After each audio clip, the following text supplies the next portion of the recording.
celles et ceux d'entre vous que je n'ai pas vus la semaine dernière, je présente mes vœux, un peu différents fatalement, compte tenu de ce qu'était la semaine passée, de ceux que j'ai présentés la semaine dernière, mais enfin que mes vœux sont tout autant sincères pour que nous puissions poursuivre. Voilà.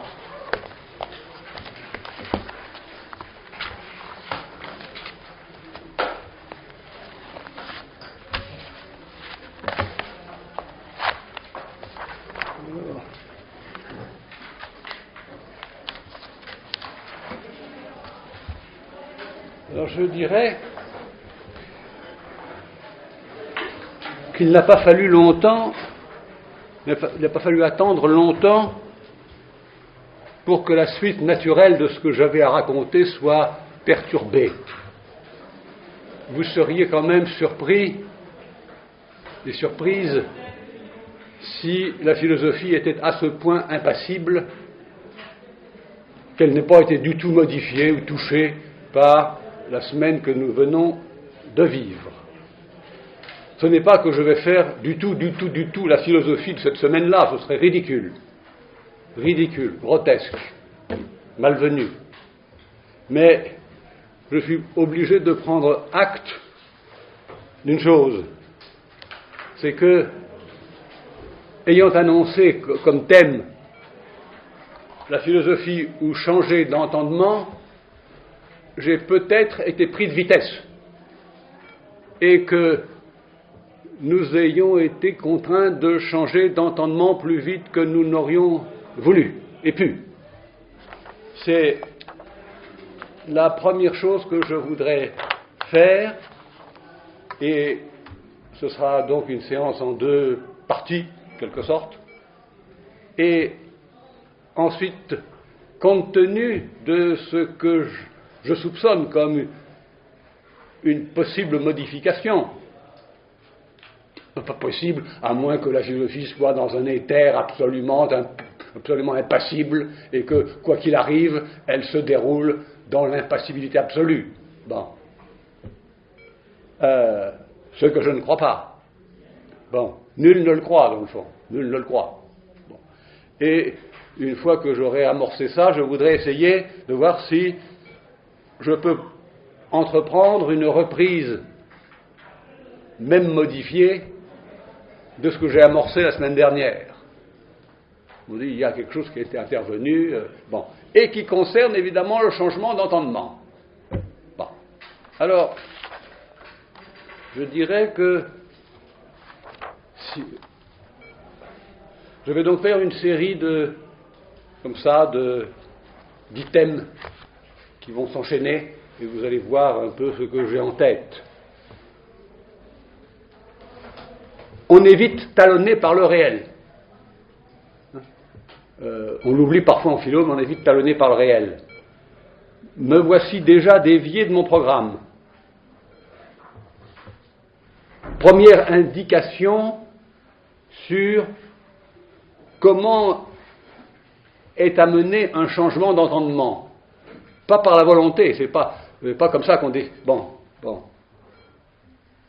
Parce qu'une configuration a pensé, quelque chose a pensé, a fait irruption, et voilà que ce que j'appelle moi en philosophie le par ailleurs, c'est-à-dire ce qui vient d'ailleurs, par rapport au cœur de la philo, a fait irruption dans le souci philosophique.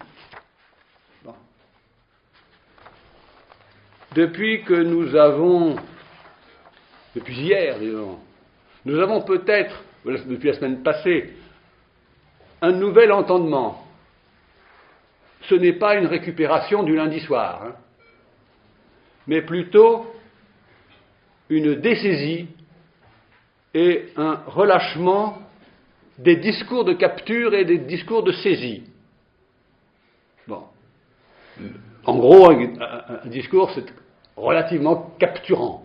Ça veut saisir des lignes, des lignes de force, une circonscription, etc. Bon. On n'a pas encore changé de monde pour autant, si on a changé d'entendement. Aujourd'hui, on n'a pas encore changé de monde. Pas tout à fait. peut-être seulement d'affectivité sociale, je ne sais pas, peut-être seulement d'affectivité sociale, peut-être un peu de lien social, je ne sais pas. Bon, je vais envisager tout ça. Bon. J'avais, j'oserais dire avec un peu d'ironie, un temps d'avance quand j'évoquais la semaine passée, dans le style de commencement que je préconisais pour la philo, vous vous rappelez cette distribution en brouillard ou en nuage, j'avais noté, naturellement, c'était le septième item. Je l'ai noté là. Le septième item était, il y avait la brute, la relance, l'exercice, etc. Bon, laissons tout ça. Bon. Naturellement, le cours du monde a lieu. Naturellement, le cours du monde a lieu. Est-ce que la philosophie fait un ou deux avec le cours du monde? Ça, c'est un problème de diagnostic du cours des choses. Si on était un strict hégelien, mais il n'y en a plus des stricts hégeliens, ils seraient aux eaux, ces gens-là. Bon.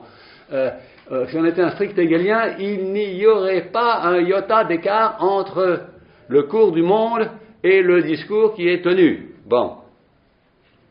Alors, j'aurai l'occasion de revenir sur cette distribution, je dirais, de notions, de situations qui fabriquent un nuage dans lequel quelque chose de la philosophie peut commencer.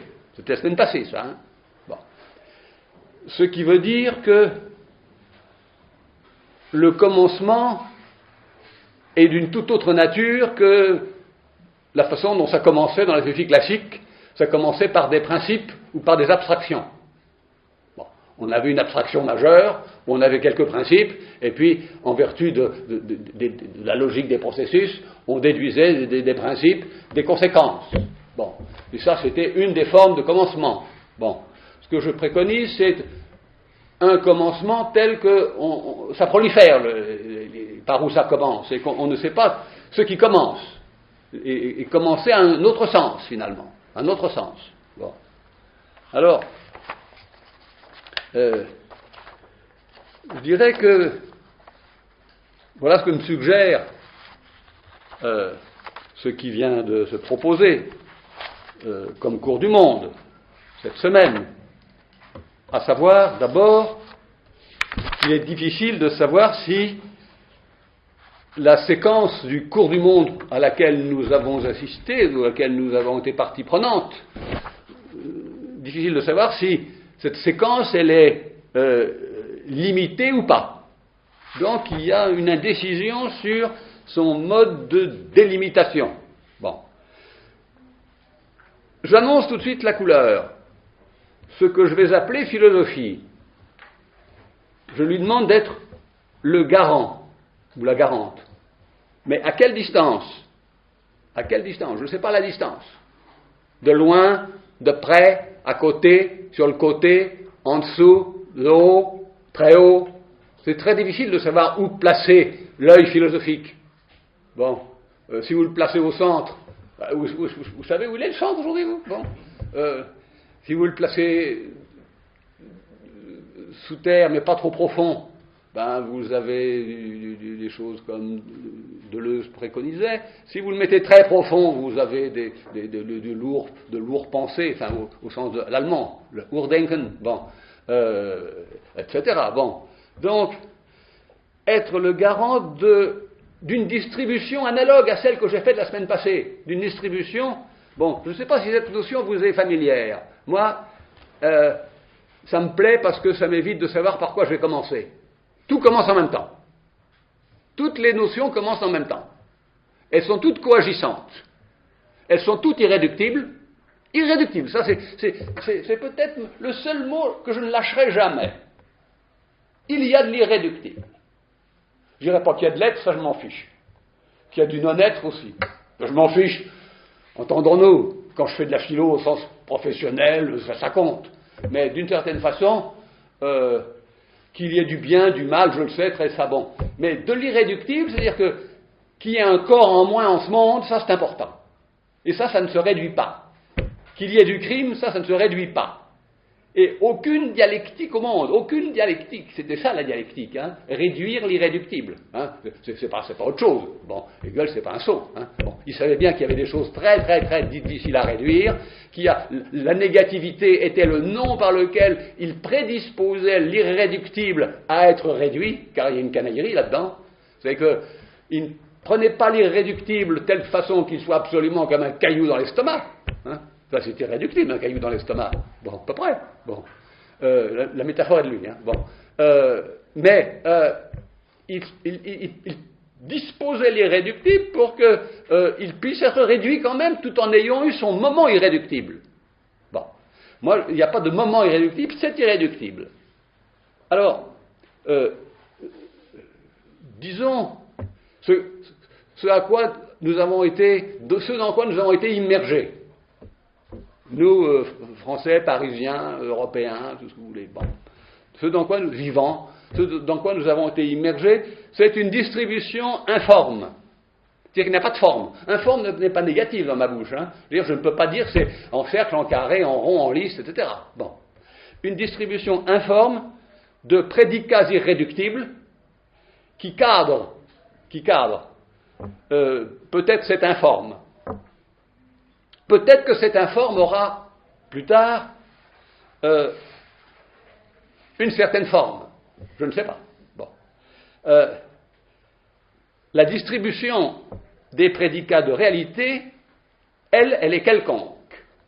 Alors je me suis pris au jeu de faire une liste de ces prédicats irréductibles pour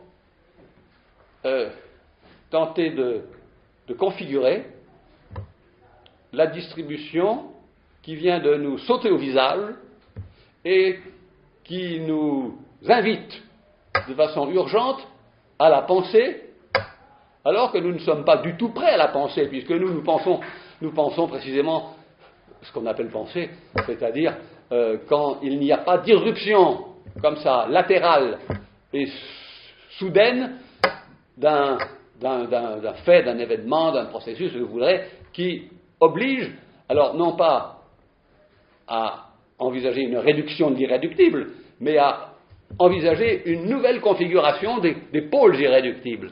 Alors je me suis amusé, le mot n'est pas bienvenu, je me suis dit, dans la configuration à laquelle nous sommes entrés, il y a nécessairement, premièrement, de la puissance, je dirais, de l'ample et du vaste, mais de la puissance, de la force. Il y a de la force. Bon. Deuxièmement, enfin peu importe les deuxièmement, il y a de l'indéterminé. Vous ne pouvez pas présumer ni préjuger du sens que ça va prendre et que ça a pris déjà. Vous ne pouvez pas préjuger. Bon. Il y a de l'indéterminé irréductible. Si l'indéterminé est temporaire, alors, pas d'inquiétude. Bon, on est sauvé. Bon. Mais, je ne sais pas si, bien qu'il y ait de l'indéterminé, nous soyons pour autant perdus. Il y a quelques penseurs de l'être perdu. Bon. De Pascal Heidegger, il y en a quelques-uns. Nous sommes perdus dans un recoin d'univers. Je ne crois pas que nous soyons perdus. C'est pas ma sensibilité. Nous sommes quelque part associés, assignés à des lieux, associés à des voisins, associés à des voisinages. Bon. La configuration, elle est polymorphe. Ça, c'est très important. Bon. Elle est polymorphe, c'est-à-dire qu'elle est multiple et qu'il n'y a pas moyen de définir un point de vue qui serait le point de vue de tous les points de vue et qui serait le point de vue dominant résumant les autres points de vue. Bon. Polymorphe, ça veut dire que selon que vous la regardez là ou là, vous voyez autre chose. Bon. Et il n'y a pas de bon point de vue. Bon. Mais il y a des points de vue plus puissants que d'autres, il y a des points de vue plus intéressants que d'autres, il y a des points de vue qui dépendent d'autres, mais si vous voulez réduire la notion de point de vue, vous faites sauter ce dont je parle. Tout ce dont je parle ici, en principe, est irréductible. Bon. Il y a évidemment dans cette configuration, je ne retrouve jamais une page de Merleau-Ponty que j'ai lue il y a plus de 20 ans, où il disait « il faudra désormais parler en termes de... » Je crois que c'est dans Signe, mais je n'arrive pas à la retrouver. Il faudra parler dorénavant en termes de configuration, etc., etc., etc. Bon, je ne sais plus, mais ça m'a frappé qu'il y a fort longtemps, donc Signe, c'est loin, 1960, hein, il voyait qu'il fallait parler en termes de configuration. Bon, et une configuration, c'est précisément la figure formée par ces pôles irréductibles qui n'ont pas plus telle forme que telle forme. Ils n'ont pas la forme d'un ballon de rugby, ils n'ont pas la forme d'une sphère. Bon, on a beaucoup représenté historiquement comme ça des figures spatiales qui étaient régulières. Bon, là, c'est un polyèdre tout à fait irrégulier. Bon, je ne sais même pas si c'est un polyèdre. Bon. Polymorphe, bon. Avec, évidemment, plein d'ambiguïté, d'ambivalence et de contradiction. Le truc qui est arrivé hier, enfin la semaine passée, est plein de contradictions, d'ambivalence et d'ambiguïté. Si vous faites sauter ça, il n'y a plus rien. Bon, rien ne réduira la contradiction. Hein, rien ne la réduira. Et aucune... Moi, là, je ne suis plus du tout hegelien là-dessus. Aucune... Bon, je sais très bien que la dialectique, c'est la productivité de la contradiction. En principe, une contradiction, comme dit Wittgenstein, c'est l'indication qu'il faut changer de direction. Vous alliez par là, il y a un mur, il faut changer de direction. Bon, c'est comme ça qu'il qualifie la contradiction. Bon, pour Hegel, c'était la source même de la productivité, disons, de ce qui est. Bon, s'il n'y a pas de contradiction, ce qui est homogène et meurt sans résultat. Ce qui meurt dans la contradiction a du résultat. Bon, mais la contradiction disparaît du même coup. Bon, là, la contradiction ne disparaît pas, ni l'ambiguïté, ni l'ambivalence. Il y aura à compter, évidemment, dans cette affaire-là, avec le temps et avec de l'endurance. Combien de temps ça va durer, cette configuration? Je ne peux pas vous le dire. Bon. Et quelle sorte de temps? Je ne peux pas vous le dire non plus. Bon. Dans cette configuration, il y aura obligatoirement action et réaction, avec des provocations. Bon. Dans cette configuration, j'aurais peut-être dû le mettre en premier, il y a des corps, c'est une configuration matérielle, il y a des corps qui sont privés de relation aux autres corps parce qu'ils sont morts, ou des corps qui sont en relation les uns avec les autres parce qu'ils sont vivants et qu'ils forment une nation, une ville, une communauté, un peuple en révolte, un peuple en protestation, ce que je voudrais. Bon, mais donc il y a des corps et des relations. Je dirais configuration autonome, indépendante, au regard de toutes les tentatives de capture. Je connais 3 grandes tentatives de capture: confessionnelle, religieuse, politique ou philosophique. Bon, vous capturez. Bon. Voilà. Et puis, avec des corps, il y a aussi des affects. Hein. Bon, c'est évident. Bon. Ça, c'est dans le même pôle. Bon, je ne sais pas combien ça fait, c'est une douzaine de pôles, là. Bon, une douzaine de foyers. De foyers tout à fait, de noyaux. Ce sont des noyaux durs, ça, comme je dirais.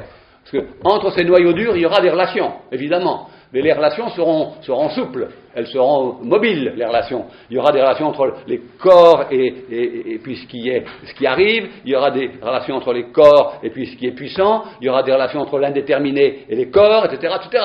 Bon, l'éthique de Spinoza, met tout ça en ordre. Bon, c'est cet ordre-là que on pourrait retrouver toutes ces déterminations-là qui sont là, mais d'une certaine façon réduite par la démonstration elle-même.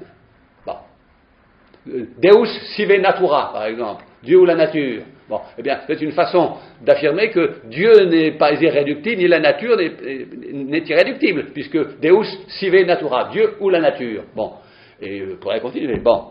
Et puis, dans cette configuration, il y a des slogans plutôt que des discours, c'est-à-dire des signifiants mobilisateurs. Bon. Alors, je dirais que ce sont là les prédicats irréductibles d'un processus réel. Bon. Dès que vous avez affaire à une configuration où il y a du réel, mais qui n'est peut-être pas aussi vaste que ça, vous devez invoquer, quand vous avez un rassemblement de 10 personnes, vous avez de l'indéterminé, vous avez de la contradiction, vous avez de l'affect, vous avez des corps, etc. Quand vous êtes dans un musée, vous avez des œuvres, vous avez des surfaces, vous avez des tableaux, vous avez des regardeurs, vous avez des conflits, vous avez du temps, etc. Toute situation, ce qui m'intéresse pour moi, c'est que toute situation qui touche à du réel implique au moins quelques-uns de ces noyaux irréductibles. Bon. Ce seraient les premiers mots que j'emploierais pour circonscrire la séquence de cours du monde vis-à-vis de laquelle ce que j'appelle philosophie doit prendre place. Bon. Les premiers pôles que j'ai indiqués me permettraient de cadrer la configuration, pour ne pas dire l'encadrer, parce que ça fait un peu ça trop policier, encadrer. Bon, disons cadrer. Bon. Vous comprenez bien que la philosophie, comme discipline, savoir, discours, quasi savant, ne fait pas le poids. Ça, c'est une deuxième, je dirais, chose à laquelle je tiens énormément. C'est que j'ai passé beaucoup de temps à faire de la philosophie, mais je sais que c'est important, je sais que c'est intéressant, je sais que c'est excitant, mais jamais je ne dirais que c'est ce qu'il y a de plus important au monde. Je ne suis pas fou. Je suis pas fou. Hein. Bon. Jamais je ne dirais ça. Rien n'est le plus important au monde. Rien. Rien. Il n'y a que la différence, peut-être, qui soit la plus importante au monde. Qu'il y ait des choses multiples. Ça, c'est peut-être ce qui est le plus important. Bon. Qu'il y ait beaucoup de multiples. Bon. Alors, vous comprenez bien que ça ne fait pas le poids. Et je ne sais pas, je ne vais pas trop vite aujourd'hui, hein, si je n'ai pas fini, bon, on finira la semaine prochaine. Bon, on finira peut-être jamais. Bon. C'est pas grave, hein, finir. Autrement dit, dans l'entendement que je voudrais préconiser, le début et la fin n'ont pas beaucoup d'importance. On est tout de suite dedans, aussi bien, vous savez, j'ai oublié le texte. Comme vous tous, je suis un peu tourniboulé.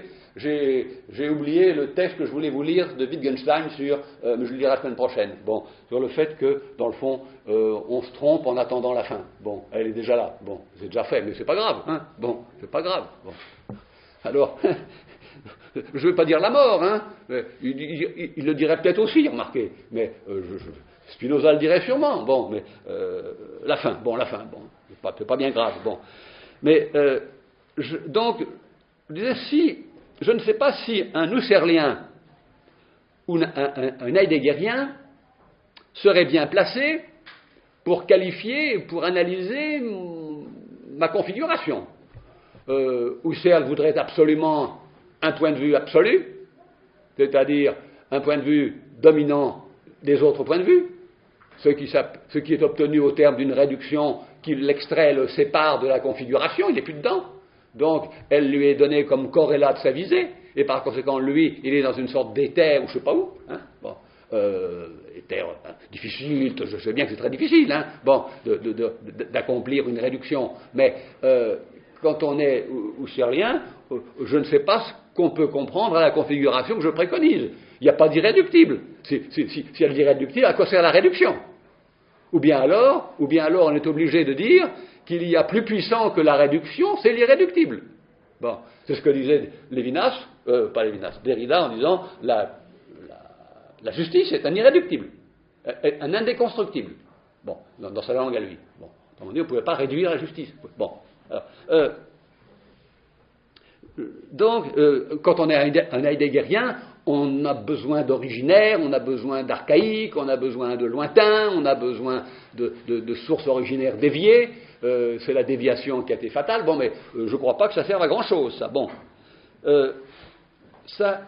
Alors, pour arriver à y comprendre quelque chose, à cette configuration, polymorphe, je l'appellerais comme ça, configuration matérielle polymorphe. Bon. Au sens où, hier, là où vous étiez dans Paris, c'était polymorphe, c'est-à-dire vous aviez un point de vue qui n'était pas celui du voisin dans une autre rue. Bon. Et puis ceux qui sont ailleurs, ils ont un autre point de vue. Et puis selon que vous êtes un homme, une femme, etc. Bon, selon que vous êtes impliqué ou pas impliqué, vous n'avez pas le même point, etc. Bon. Je dirais que pour y comprendre quelque chose à cette configuration, il faut changer quelque chose dans la philo. Bon. En tout cas, dans celle que j'ai beaucoup pratiquée et qui a été extraordinairement soucieuse dans un mouvement obsessionnel, il y a toujours un peu d'obsessionnel chez le philosophe, a été extraordinairement, je dirais, soucieuse d'identifier son ça, au sens où c'est ça, la philo. C'est pas autre chose, c'est ça. Et on met le doigt dessus. Bon. Et, dans le fond, pendant des décennies, j'ai voulu mettre le doigt dessus. Et puis à chaque coup, c'est comme un jeu, vous savez, ça se déplace. Bon. Donc, je crois que je commence à renoncer à vouloir mettre le doigt sur le ça de la philo. Bon. C'est ça, comme c'est ça la peinture, comme c'est ça l'art, comme c'est ça la vie, comme c'est ça l'amour, comme c'est ça la mort. Chaque fois que vous dites comme c'est ça, attention. Bon, je dis attention alors que je l'ai beaucoup fait. Bon, alors, je propose plutôt des prédicats en nuages, comme je vous le disais la semaine dernière, sans préjuger de l'ordre. Bon, et on est assez surpris que quelque chose de réel, confronté à la première approche que je préconise, soit assez bien cadré par les mots que je viens de donner. Bon. Ces mots, c'est cette série de mots sans ordre, de mots désordonnés. Bon. Aujourd'hui, après avoir fréquenté les grandes constructions philosophiques, je ne chercherai pas d'abord les principes. Je ne vais pas commencer par me demander quels sont les principes, les causes et les sources, la provenance de cette configuration dans laquelle nous sommes confrontés. Bon, nous sommes ni dedans ni dehors. Bon. Il faut arriver à faire dépérir, cette trop facile opposition, on est dedans ou dehors. Bon. Mais c'est très difficile de faire dépérir une notion. C'est qu'il faut la désaffecter. C'est-à-dire, pas la désinfecter, la désaffecter. C'est-à-dire, il faut retirer l'affect qui la tient, qui la soutient. Bon. Et alors, elle perd petit à petit, disons, de son adhérence. Bon.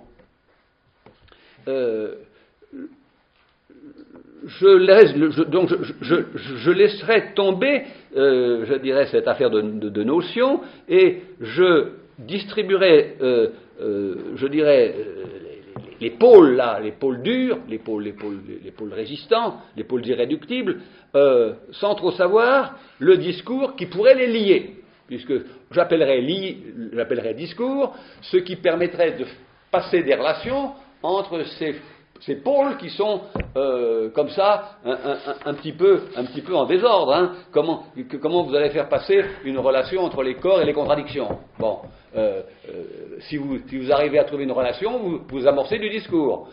L'idéal, ce serait évidemment de faire passer, c'est un peu l'histoire des ponts de Königsberg, ça. Bon, si vous arrivez à faire passer partout des connexions, vous allez avoir un discours saturé. Bon, je pense que vous n'y arriverez pas, et que je ne vais pas m'y engager, moi, autrement dit, mais j'appelle discours dans ce que je fais ici, puisque j'essaie d'employer des mots en leur donnant une précision à peu près, à savoir c'est les relations assez souples et assez malléables, assez plastiques, les relations assez plastiques qu'il y a entre des pôles extraordinairement irréductibles.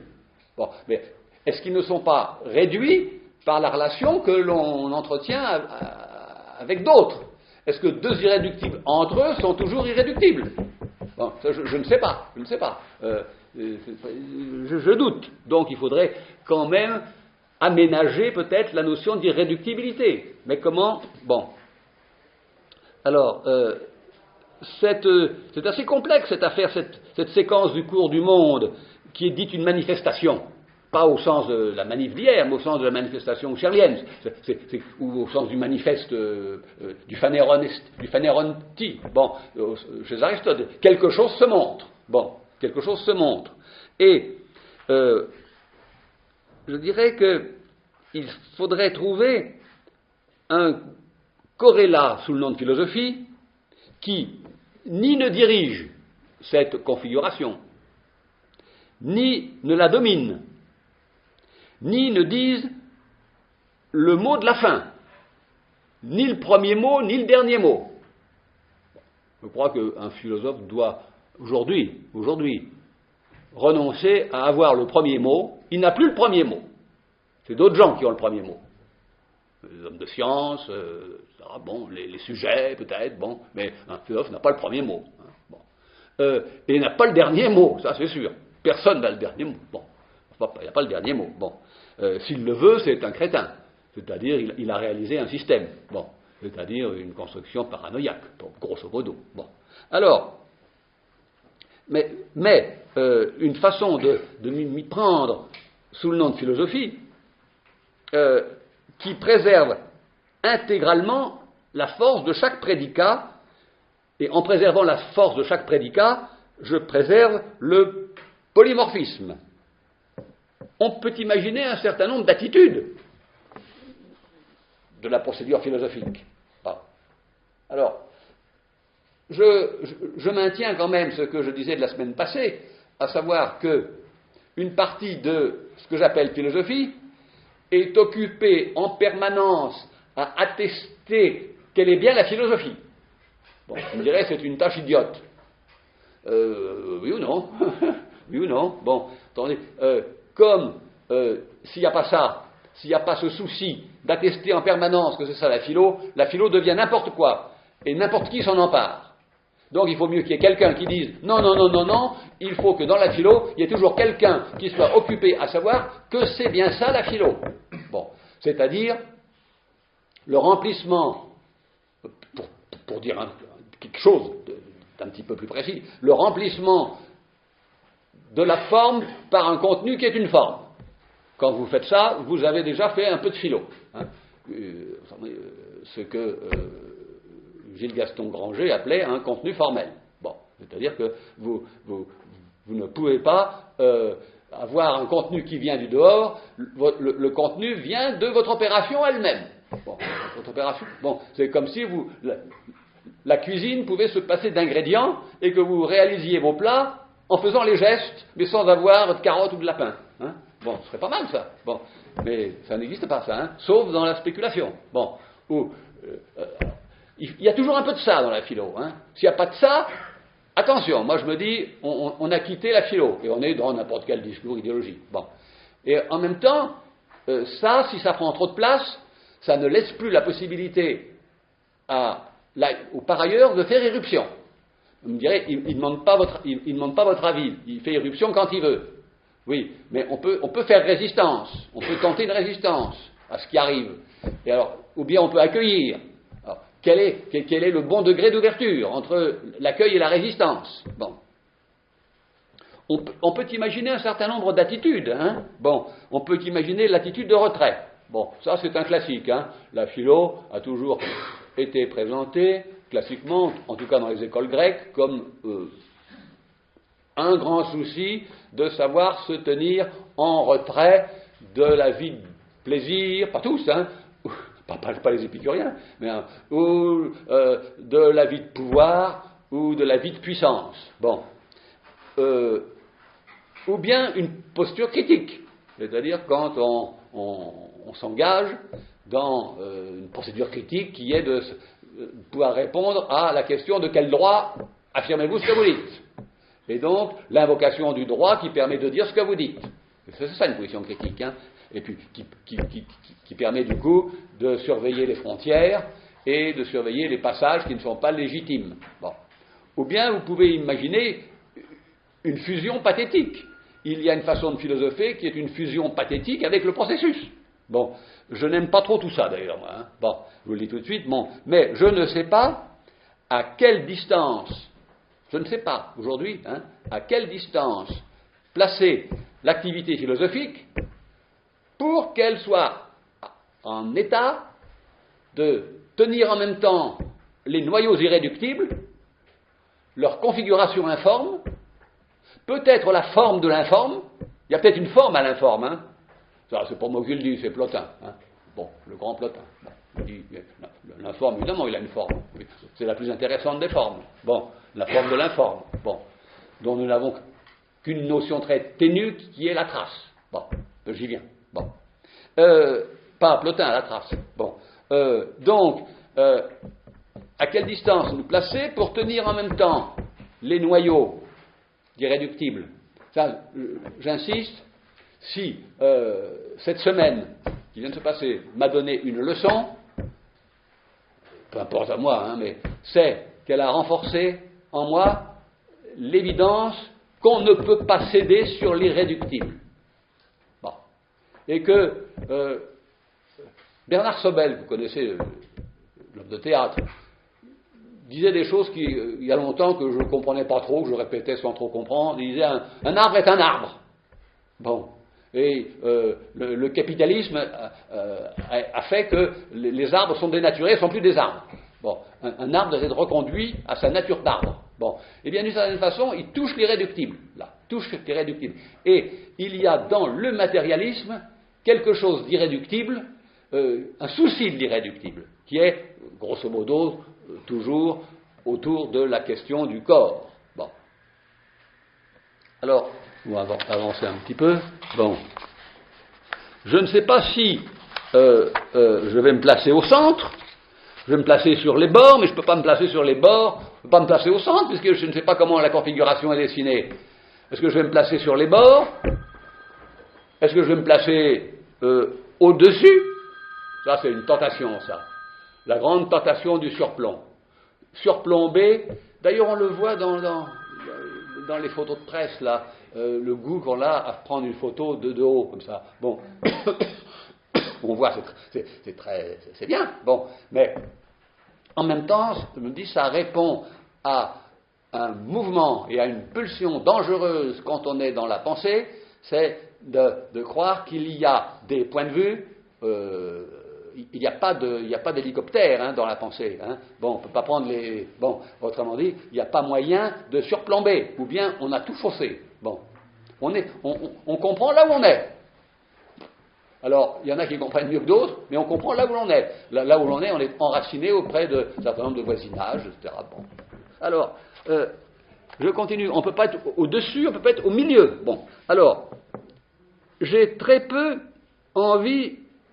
je dirais, d'être un constructeur de rationalité. Je n'ai pas envie de construire la rationalité de cette configuration. Je n'en serais pas capable, d'ailleurs. Hein, et puis ce serait déjà commencer à faire une chose que je ne veux pas faire, la philosophie de cette configuration. Je ne veux pas. Au contraire, je juge que cette configuration met en suspens la philo. Pour un moment. Alors, vous imaginez bien que je soupçonne qu'elle pourra reprendre la philo, mais avec une composante de modification. Bon. Qui indique l'irréductibilité des événements. Sinon ben, s'ils sont réduits, c'est réglé. Hein. Bon. Je sais bien que il y a une grande tradition de la réduction. C'est étrange, il y aurait un problème qui n'a pas été vraiment fait en histoire de la philosophie, là, dans le côté du métier, qui est de travailler la réduction d'Aristote à Husserl. Bon. Il y a tout le temps de la réduction. Autrement dit, pour qu'il y ait du réel, il faut qu'on en soustrait quelque chose. Bon.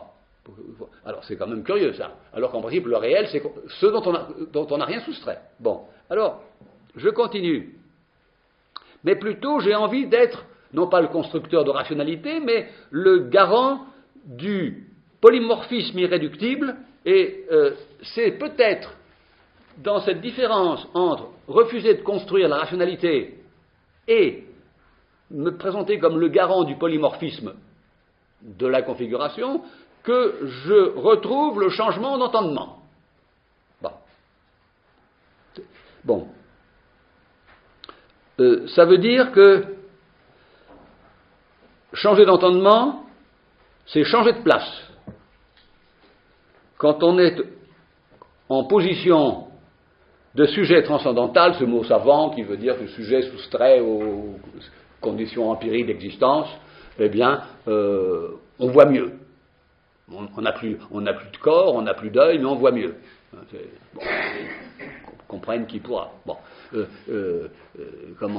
Eugène Fink, dans la 6e méditation métaphysique de Husserl, 6e méditation husserlienne, dit c'est quand même compliqué cette histoire de soustraire de l'homme tout ce qui est la composante concrète pour laisser quoi, un œil transparent qui transperce tout, un œil de lynx quoi. Bon, c'est pas un œil de lynx un philosophe, hein, pas un œil qui traverse tout. Bon, alors.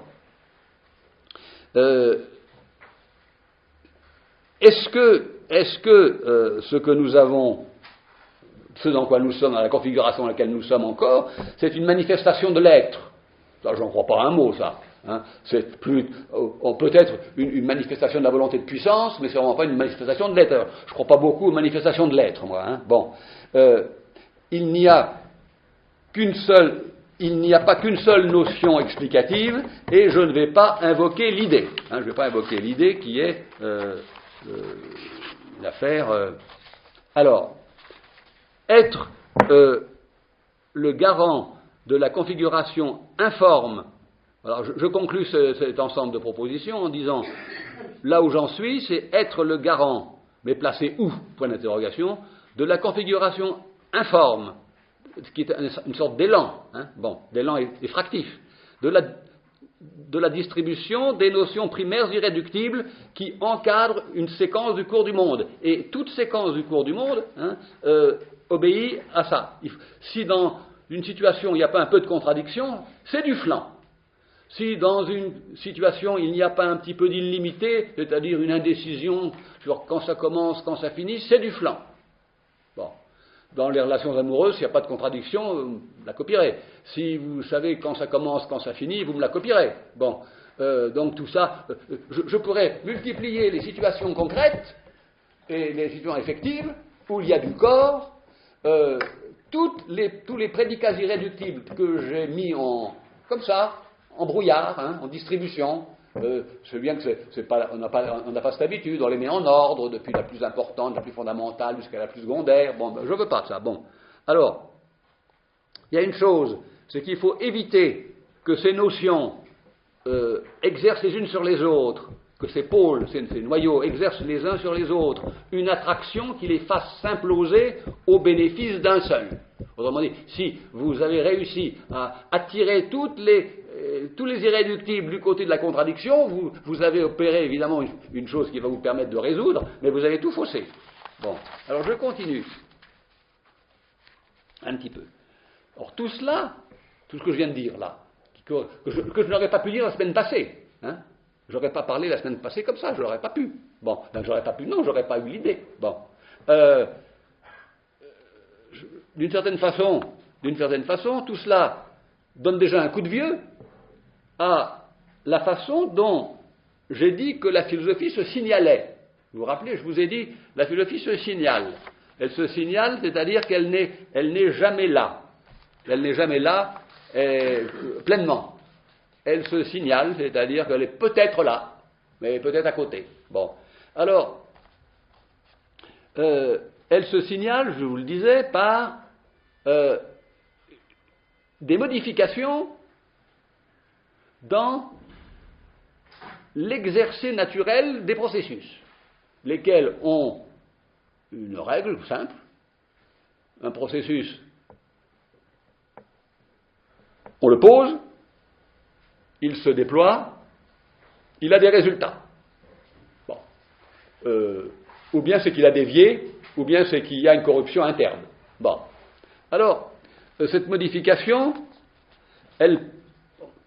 Bon, c'est ce que j'ai dit la semaine passée, ça, hein. Mais j'ai déjà peut-être changé d'entendement.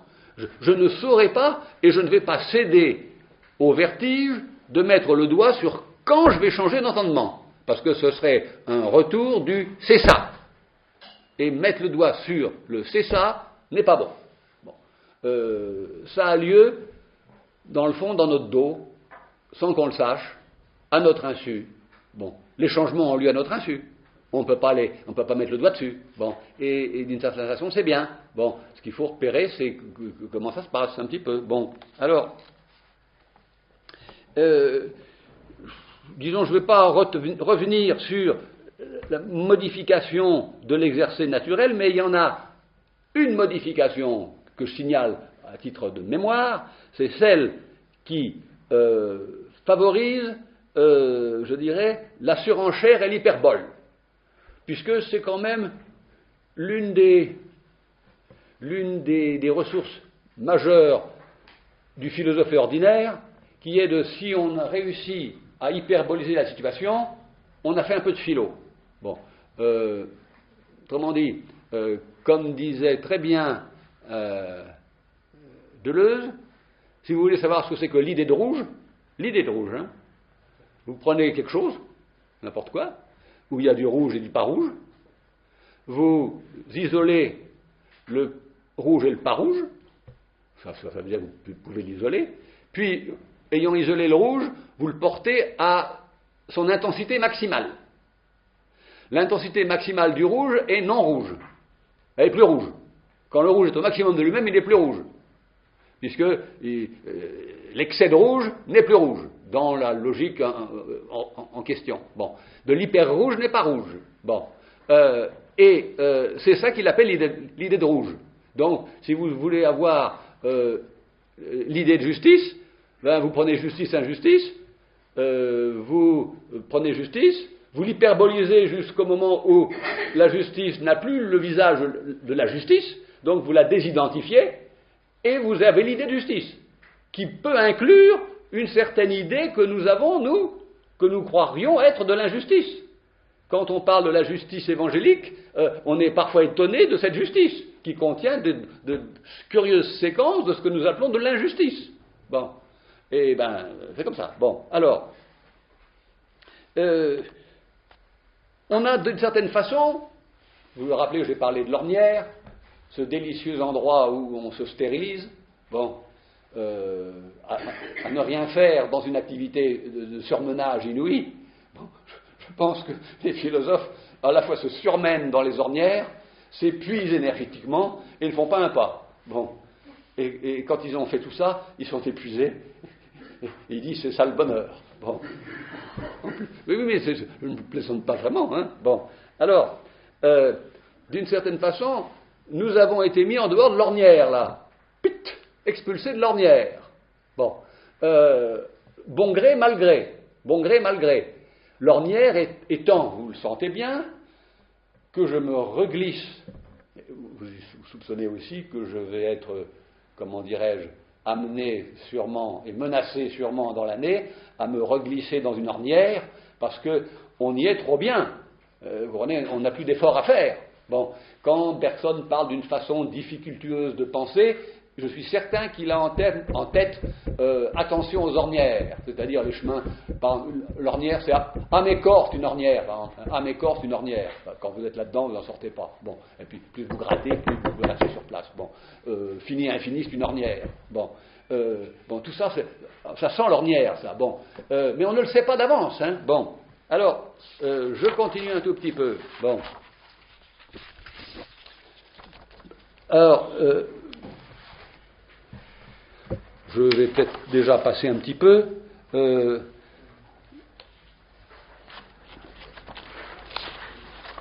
passe un peu là. Voilà. Bon.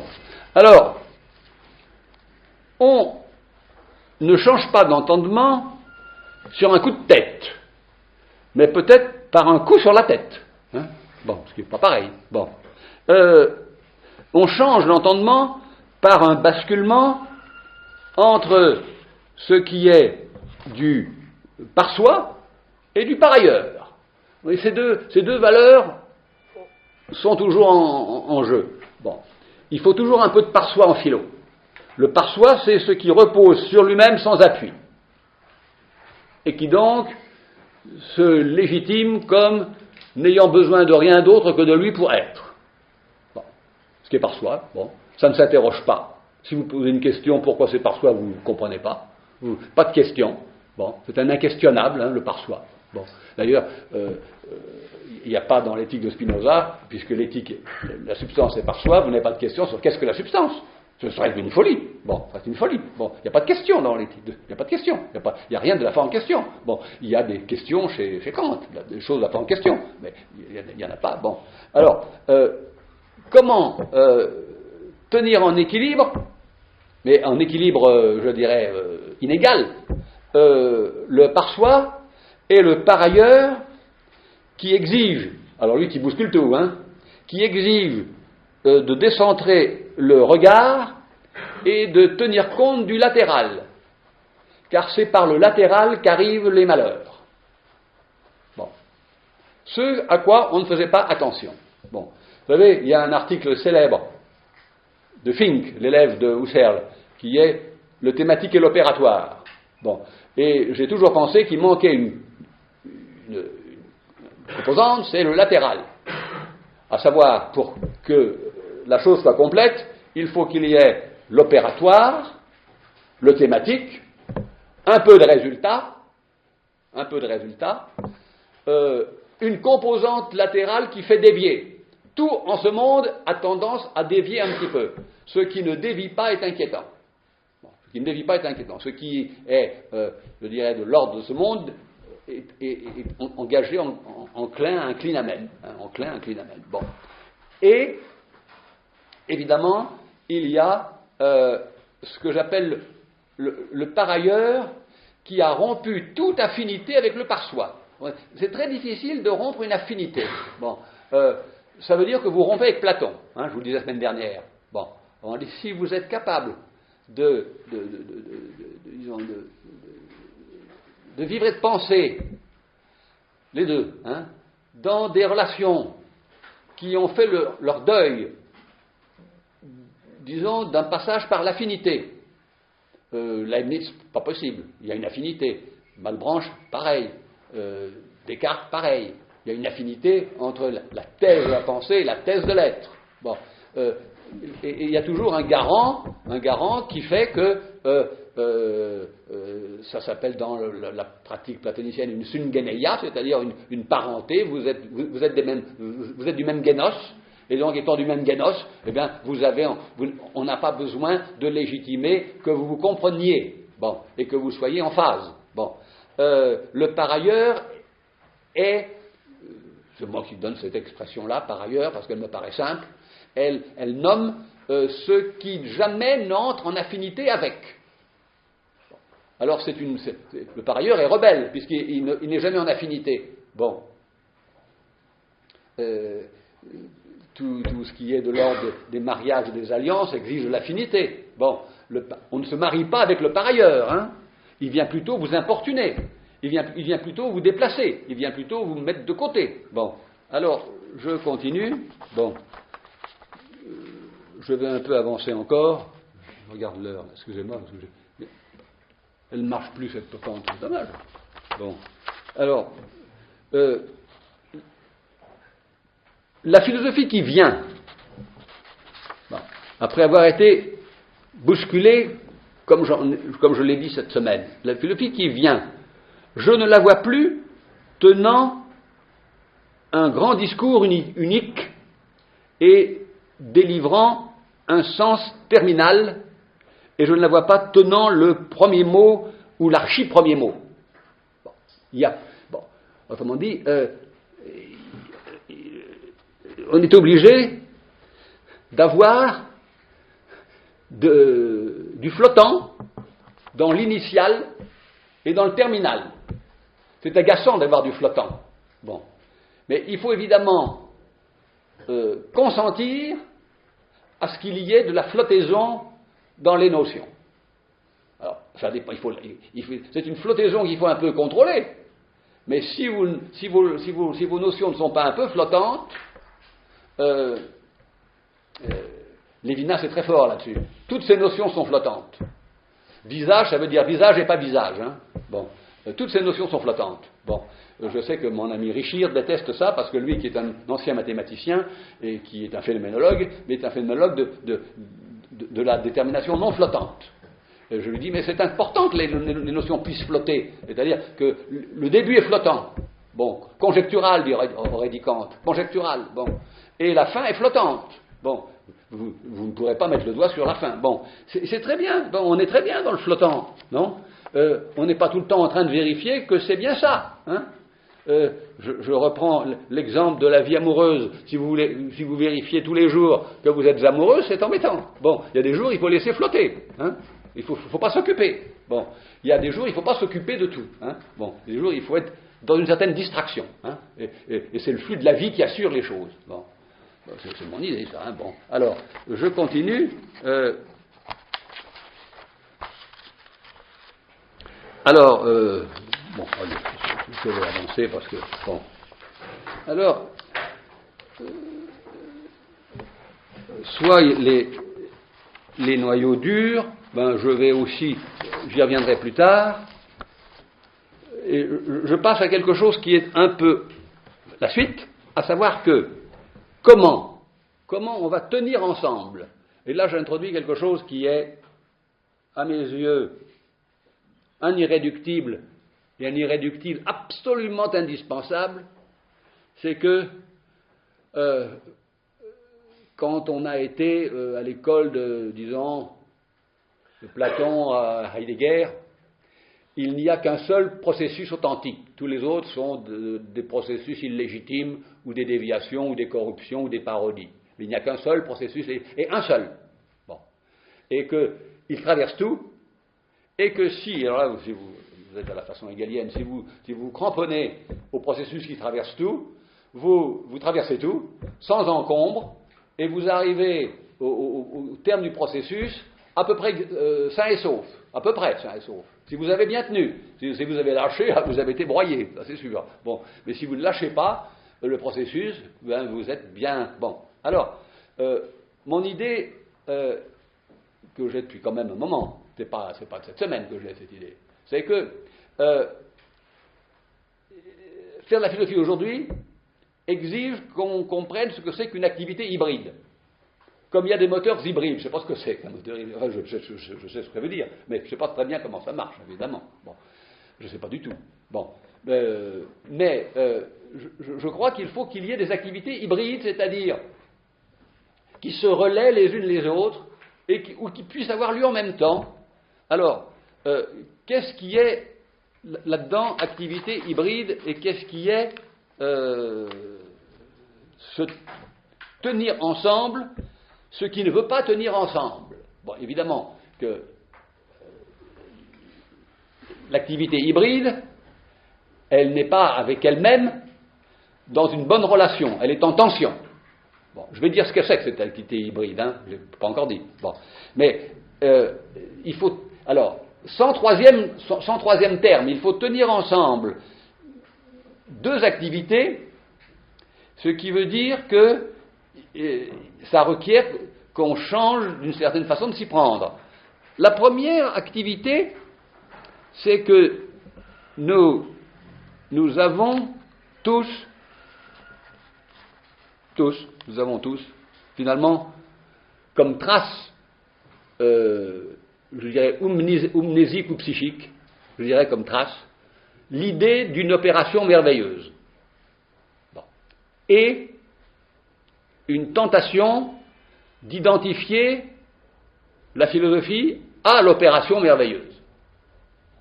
Alors, l'opération merveilleuse, j'en parlerai, parce qu'elle m'intéresse. Mais elle vous allège de tout, elle vous fait tout traverser, il n'y a plus de frontières, il n'y a plus de résistance. Nous avons une idée. Alors, si vous prenez la façon dont... Attendez, je vais tout de suite y venir. Bon. si nous avons, je l'affirme ça, comme Spinoza dit, nous avons une idée vraie. Si on ne l'a pas, on ne l'aura jamais.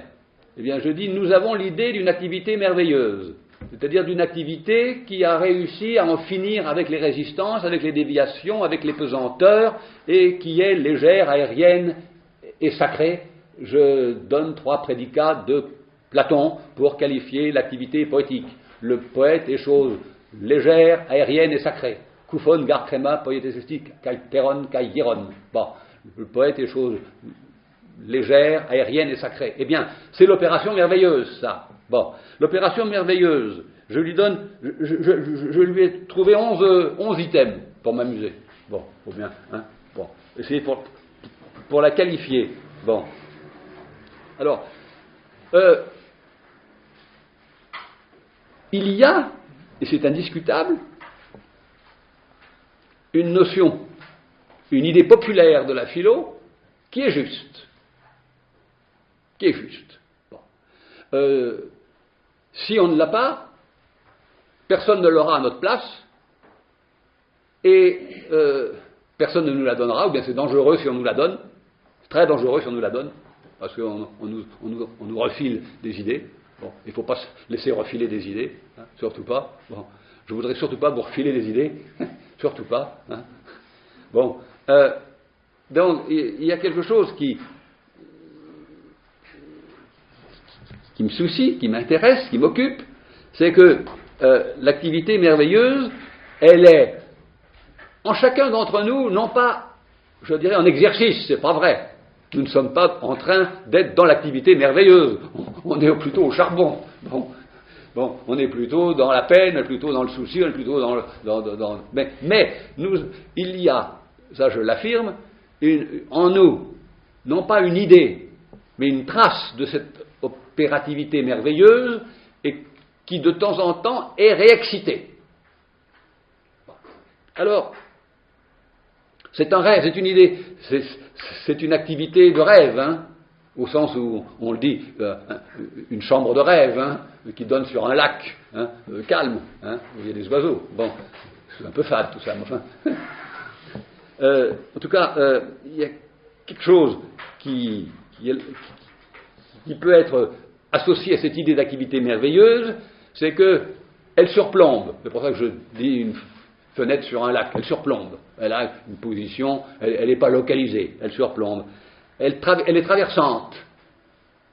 Elle est traversante sans rencontrer de résistance. Elle est en affinité avec tout ce qu'elle rencontre. Donc pas de malheur. Elle est puissante et unifiée. Elle est puissante. Bon. Il y a une chose qui est dans, je dirais, l'entendement populaire, c'est que la philosophie n'est pas pour tous. Vous le savez bien. On juge que c'est quelques-uns, désignés par je ne sais pas quelle instance, qui ont la grâce, la chance de pouvoir en être. Bon. Autrement dit, il y a un petit déficit démocratique là, sans doute. Mais, oui. Elle est, cette activité merveilleuse, vaguement ridicule. Car un philosophe est vaguement ridicule. Vous savez bien, quand on dit je suis philosophe, on se dit, oh, c'est que ce jobard. Bon. Il y a quelque chose de ridicule dans la qualification. C'est risible, parce que c'est gonflé, ce sont toutes les écoles cyniques qui avaient un goût particulier pour dégonfler tout ce qui est comme ça.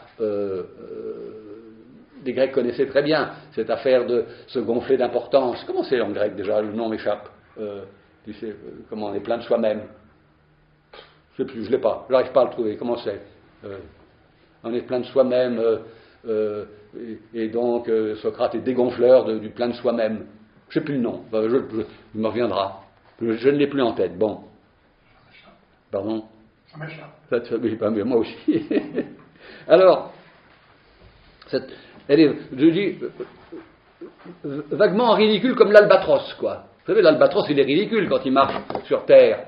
l'albatros, vaste oiseau des mers, bon, il est superbe quand il vole, quand il est chose aérienne et sacrée, mais quand il est sur Terre, il est ridicule. Bien, un philosophe sur Terre est ridicule, il tombe dans le puits, c'est connu. Hein, bon.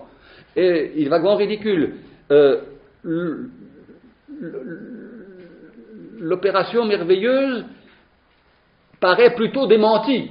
On voit plutôt des opérations catastrophiques ou dramatiques, une opération merveilleuse. Et pourtant, nous avons le plus grand mal à nous déprendre que nous sommes porteurs de la trace, je ne dis pas plus, hein, nous sommes porteurs de la trace d'une activité merveilleuse. Bon. Si on ne l'a pas, on est fichu. Hein, c'est ce que je pense. Bon. Cette activité merveilleuse se joue des apories. Jeu d'enfant pour elle. Bon. Elle exige qu'on soit capable de retrait, de se retenir. Bon. Mais elle exige. Bon, elle est très attractive et très appelante. Et puis elle est par soi. Bon. Alors, j'ai donné comme ça quelques-uns des paramètres un petit peu comme ça, en l'air, de ce que j'appelle l'activité merveilleuse. Bon. On n'est pas en ce moment dans l'activité merveilleuse déployée. Sitôt qu'elle est déployée, ça va beaucoup moins bien. Bon, quand Hegel veut déployer l'activité merveilleuse, il le fait, il le dit, mais alors ça implique une puissance, et puis évidemment un côté ridicule, un côté complètement ridicule, que Marx ne se priva pas de lui dire. Bon, c'est à la fois grandiose et ridicule. Bon, d'ailleurs c'est très proche les deux. Hein. Bon, alors, ce qui m'occupe, c'est donc une activité hybride. Bon. Cette activité hybride, c'est à la fois tenir ensemble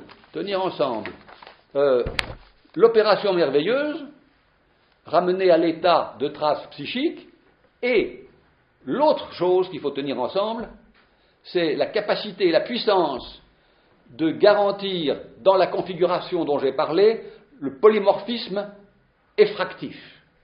C'est pas évident, ça, de tenir en même temps, je dirais, l'opération merveilleuse qu'on peut essayer de déployer quand Flaubert écrit des romans. Il veut saisir le ça du roman. C'est ça un roman. C'est pas autre chose, c'est ça. Bon. Madame Bovary, c'est ça un roman. Bon. Vous n'avez pas à chercher ailleurs. Bon. C'est évidemment le déploiement de ce qui est une opération merveilleuse, mais comme elle est déployée, elle s'accompagne de souffrance. Donc, l'opération merveilleuse déployée, c'est pour ça qu'elle doit rester comme trace si on veut qu'elle ne soit pas douloureuse. Mais si elle est déployée, elle s'accompagne de souffrance, parce qu'elle est obligée de rentrer en compétition avec les conditions. Or, les conditions, elles ne sont pas merveilleuses, elles. Bon. Alors, ce que je veux dire, ce que je dis, c'est que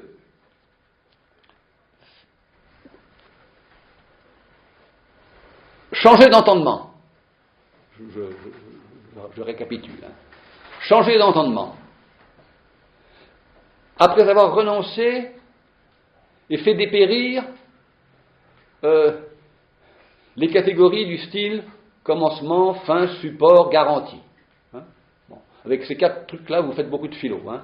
Commencement, fin, support, garantie. Bon. Quand vous avez fait dépérir ça. Bon. Donc quand vous avez retiré vos affects à ça. Bon.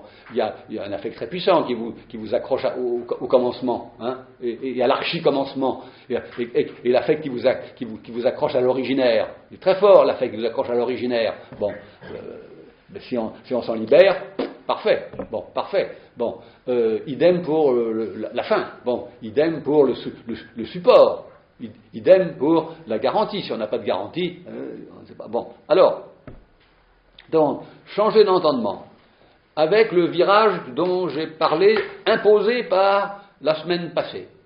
À savoir un virage qui oblige à comprendre que le changement d'entendement, il ne vient pas de notre volonté, ni d'un désir, mais il vient d'une effraction incontrôlable imprévisible, qui vient du latéral, qui vient on ne sait pas d'où, on le sait après, mais sur le champ on ne sait pas d'où, bon, et qui oblige à apercevoir qu'on est dans tous les pôles dont j'ai parlé, qui sont ces pôles d'irréductibilité. Bon, alors, si je continue, je dirais ceci. J'en suis où là? Je regarde l'heure, excusez-moi, hein. Parce que je voudrais. On m'a demandé de ne pas finir trop tard, parce que 9 heures c'est un peu tard pour un certain nombre d'entre vous. Bon, par conséquent, je finirai peut-être vers 9h moins le quart, hein. Ça dépendra. Des fois, j'arrive jusqu'à 9h selon l'inspiration. Hein. Bon, alors, ce qui est difficile, changer d'entendement, c'est mener 2 opérations en même temps. Hein, ça, c'est sûr. Bon. 2 opérations en même temps, c'est-à-dire, en même temps, un substitut de l'opération merveilleuse, car la philo, disons-le carrément, elle a rêvé. Chez Plotin, c'est manifeste. Je suis un lecteur de Plotin régulier, et Plotin, ce sont des rêves de pensée. Il ne pense pas, il rêve qu'il pense. Enfin, plutôt, il rêve ses pensées. Bon, donc, elles n'ont pas de résistance. On se transporte dans l'un, comme ça, dans le bien. Allez-y, vous. Hein, mais c'est pas évident. Bon, donc, on se transporte comme ça. Bon, donc, il y a une espèce d'amorce quand même de l'opération merveilleuse. Bon. Et elle est amorcée en ce monde chaque fois qu'il y a une œuvre d'art, qu'il y a un geste éthique, qu'il y a... Bon, c'est-à-dire où Bergson aurait très bien compris ça, que la vie est l'opération merveilleuse. Quand il dit, par exemple, que la nature n'a pas plus de mal à faire un œil, et pourtant c'est un système optique, pas que c'est difficile. Bon, la nature n'a pas plus de mal à faire un œil que vous à faire ça. Pas compliqué ça, hein. C'est lui qui le dit ça. Bon. Donc, la nature, bon, Bergson avait une idée très, très précise. Il détestait les opérations difficultueuses. Il détestait le fait d'avoir à lutter en permanence contre les éléates, qui étaient des emmerdeurs, qui mettaient en même temps en conflit la signification et le mouvement. Tu ne peux pas à la fois être dans une signification et un mouvement. Bon, et alors, fort de ce petit truc, ils emmerdent tout le monde, c'est vrai. Bon. Et donc, Bergson, toute sa vie, a lutté contre la résurgence éléate qui est invincible, hein, invincible. Et la vie, elle se rit de ça. Chut, elle est l'opération merveilleuse. Bon. Et donc, c'est intéressant quand même. Bon. Alors, mais, avec l'opération, avec son entendement, à lui, il n'aimait pas l'entendement, hein, il l'avait remplacé par l'intuition. Bon, il n'aimait pas l'entendement parce que l'entendement était précisément pris par la situation aléate. Bon, on est embarqué c'est-à-dire qu'il y a 2 registres, les significations qui ne sont jamais en mouvement, ça ne veut rien dire qu'une signification soit en mouvement. Hein. Le sens n'est pas en mouvement. Bon, et les mouvements physiques, si vous combinez les deux, vous avez des apories épouvantables. Bon, alors, mais ce que Bergson n'aurait sûrement pas accepté, c'est l'idée qu'on avait affaire à des configurations polymorphes effractives. Lui qui était un diplomate hors pair, puisqu'il avait été choisi pour aller traiter auprès de Wilson, c'est ce qu'a très bien montré Philippe Soulez dans son travail sur Bergson politique, mais à mon sens c'est plutôt Bergson diplomate. Bergson savait s'y prendre avec un problème pour qu'il présente le moins d'aspérité possible, à la différence de Sartre, qui prend tous les problèmes pour qu'il présente le plus d'aspérité possible.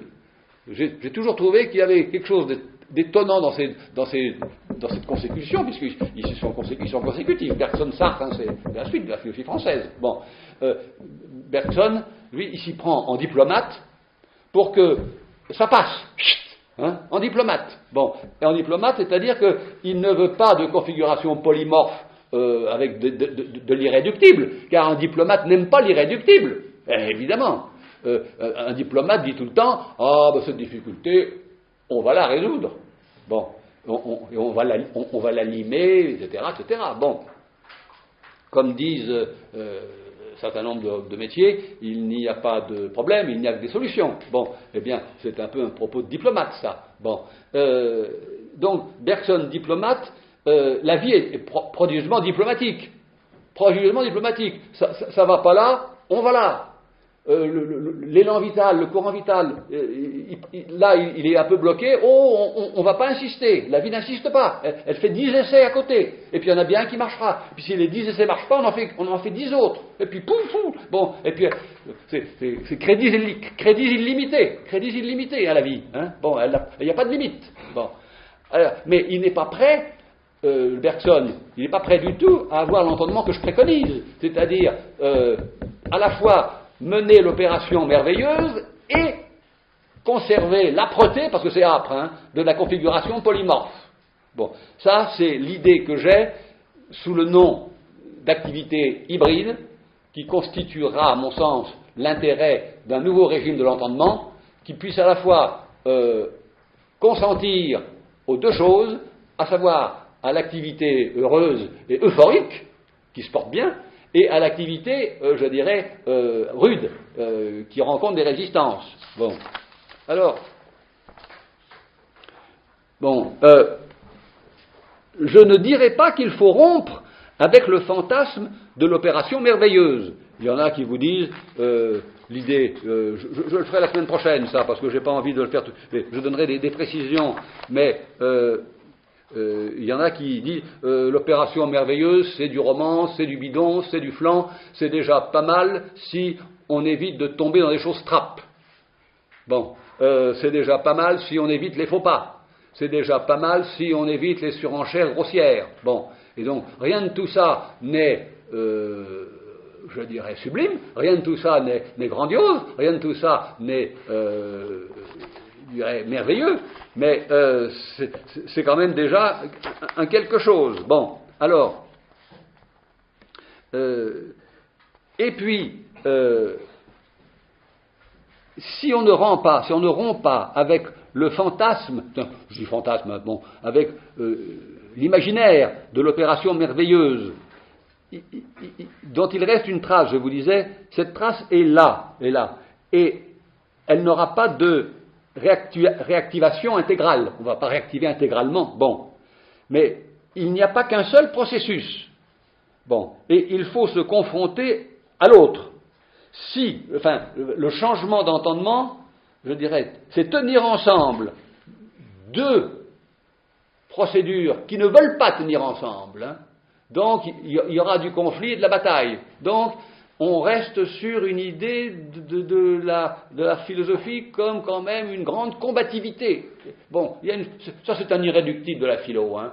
La philo sans combat, ça n'existe pas. Hein. Ça c'est de l'eau de rose. Bon, la philosophie sans combat. Bon, il y a obligatoirement, je n'ai pas dit hein, tous les irréductibles, je n'en connais même pas la liste exhaustive, je ne suis pas fou. Hein. Je ne connais pas la liste exhaustive des irréductibles, comme je ne connais pas la liste exhaustive des paramètres qui font la philo. C'est à chacun d'en ajouter un, d'en déplacer un, etc. Bon, mais il est évident que si il n'y a pas cette polémicité entre les deux régimes de pratique hybride, hein, parce que la philo, elle marche à l'un ou à l'autre. Hein. Si un ne marche plus, on prend l'autre, si l'autre... Bon, mais d'une certaine façon, je rêverais que ça ait lieu en même temps. Mais je crois que c'est difficile que ça ait lieu en même temps. Alors on dira que ça a lieu peut-être successivement. Bon, je laisse ça et je pense que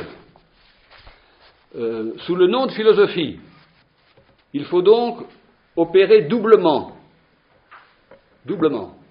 Alors, premièrement, une activité en quête de son exercice, comme les peintres qui disent « je peins pour savoir ce que c'est que peindre ».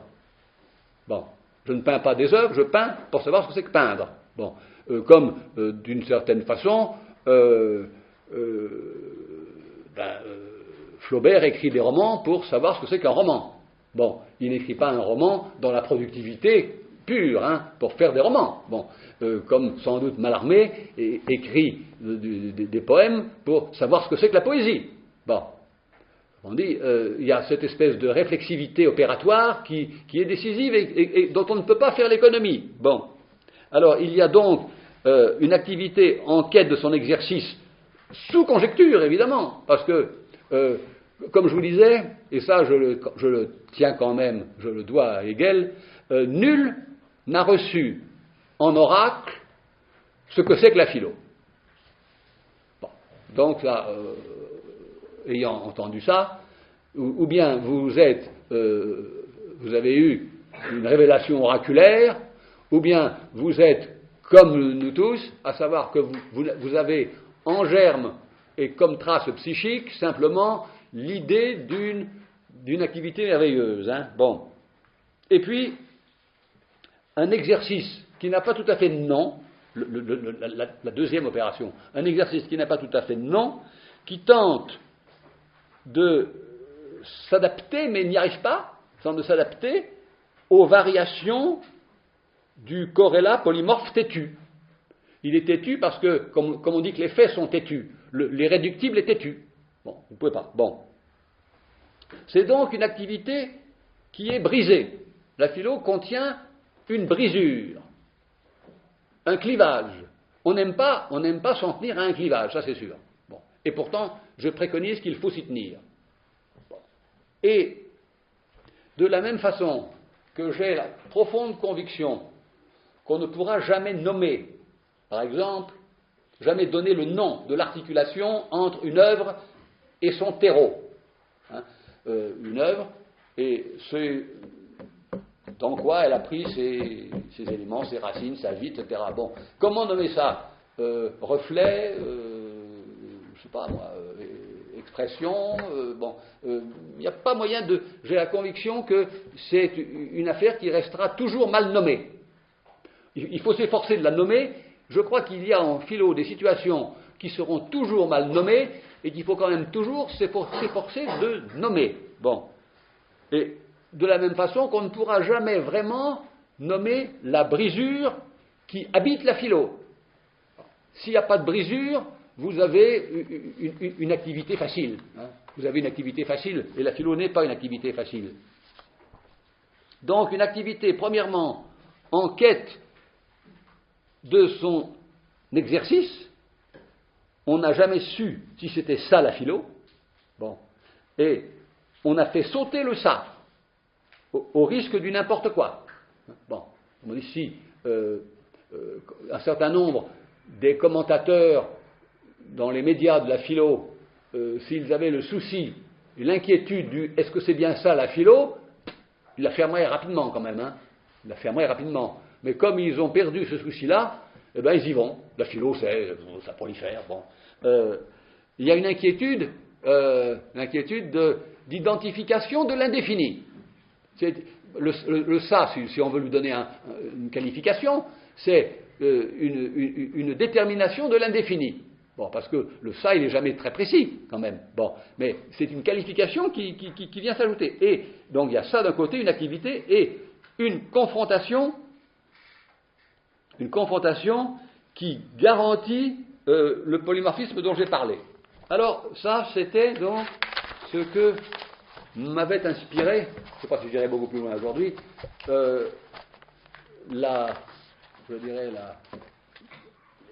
l'irrectitude de mon parcours. J'ai été obligé de faire un crochet à cause de, ma foi, ce qui s'est passé. Bon.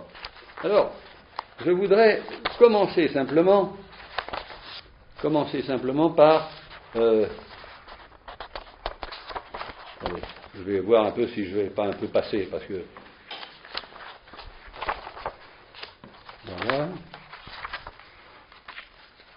Voilà.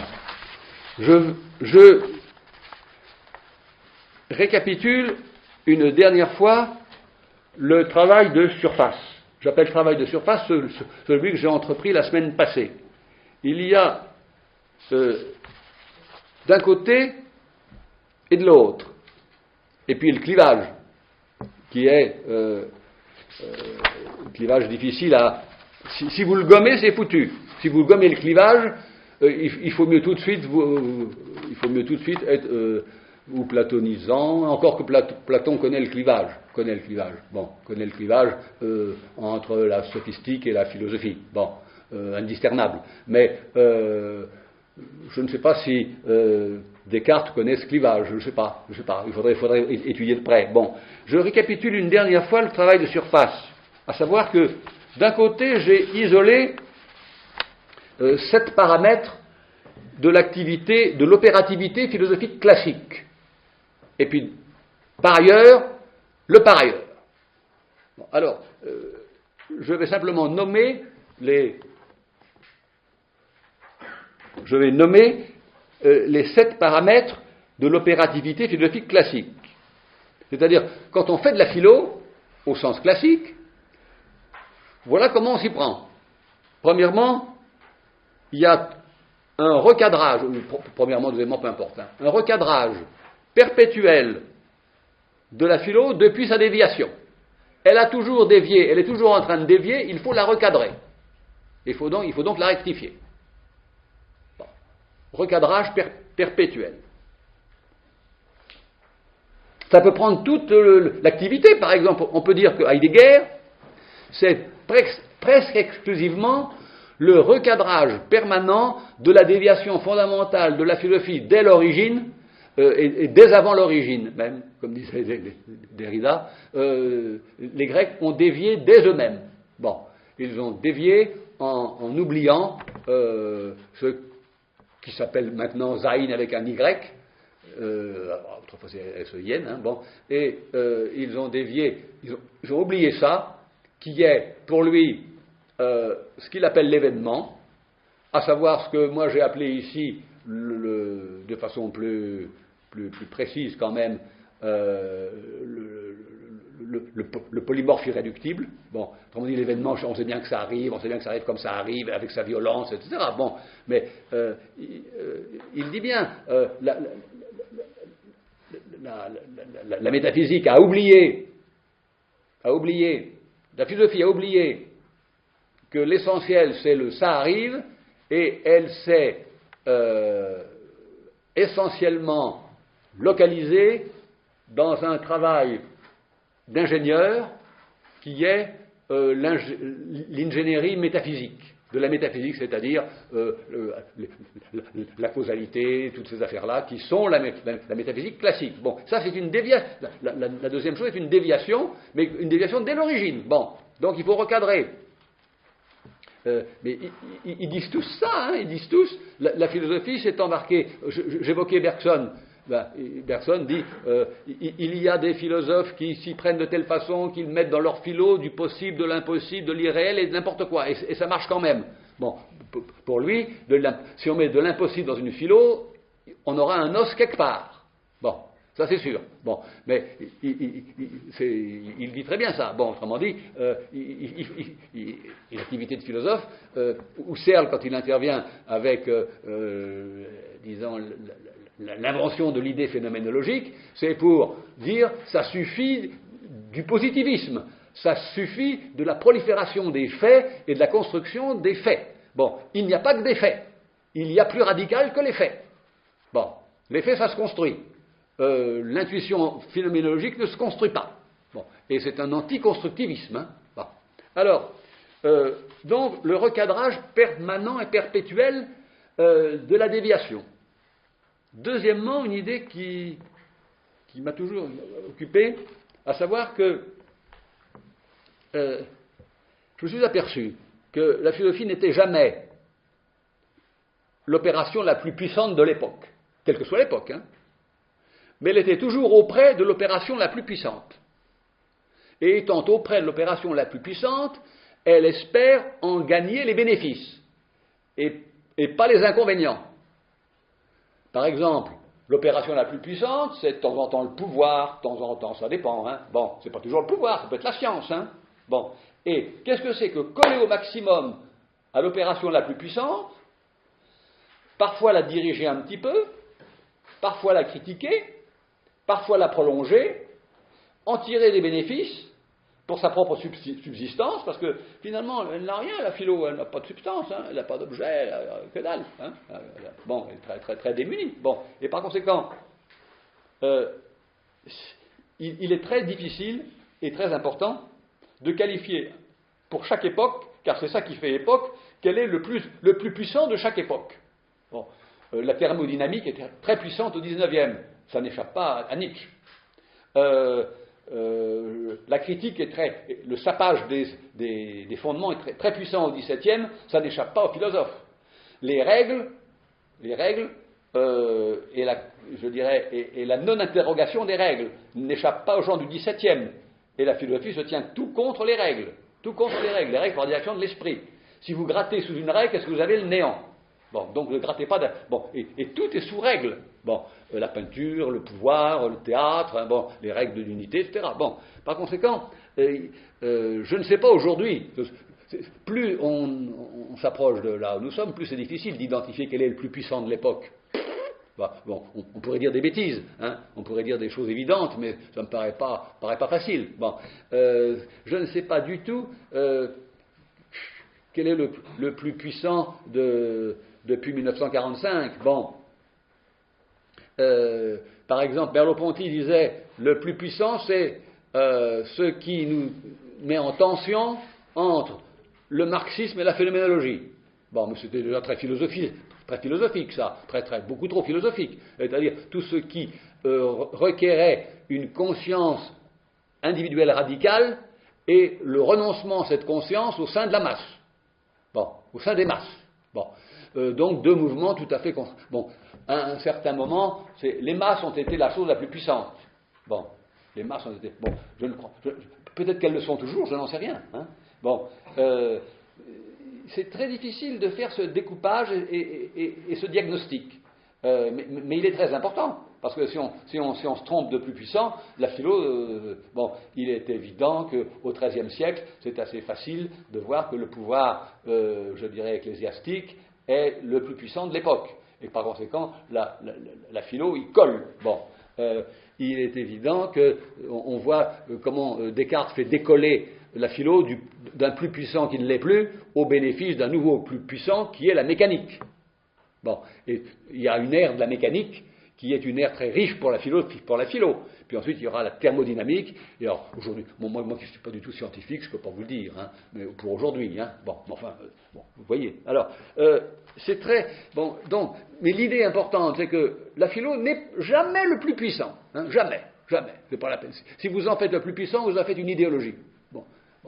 Mais elle est auprès du plus puissant ce qui grappille des bénéfices, sape un peu la puissance. Vous savez, je me rappelle de Yann Thomas me disant un jour, j'ai pas besoin de philosophes qui viennent gratter sous mes pieds pour savoir ce que c'est qu'une chose. Je peux le faire par moi-même. Ce que c'est qu'une personne. Bon. Autrement dit, c'est vrai que c'est un travers de philosophe de se glisser comme ça, gentiment, hein, sans avoir l'air de rien, et puis de gratter, et de faire de la sape, et puis de dire mais ça n'a pas de fondement ce truc-là, et puis de proposer un fondement, et l'opération est gagnée. Bon, ça c'est une ruse facile. Hein. Bon, ou bien, la fameuse question, où est-ce que ça mène tout ça, hein. Je me rappelle j'étais jeune prof de lycée, mais c'est loin. Peut-être le premier cours, un élève qui me dit, donc c'était le premier cours de sa première année de philo, et il me dit, mais où est-ce que ça va mener tout ça? Il n'y avait pas encore beaucoup dans le tout ça, hein, parce qu'il y avait 1 heure de cours. Hein, bon. Et j'ai été frappé de cette question. C'est le même, il n'était pas idiot le type. J'avais dû parler du doute, sans doute, hein, comme un jeune prof, ça parle du doute, hein, un jeune prof de philo. Et il m'avait dit, bon, vous savez, monsieur, de quoi voulez-vous que je doute? Je ne sais rien. C'était pas mal. C'était une assez bonne réponse. Hein. Donc, et c'est vrai qu'il faut avoir du savoir pour douter. Si on n'en a pas, on n'est pas ému par douter. Bon. Alors, le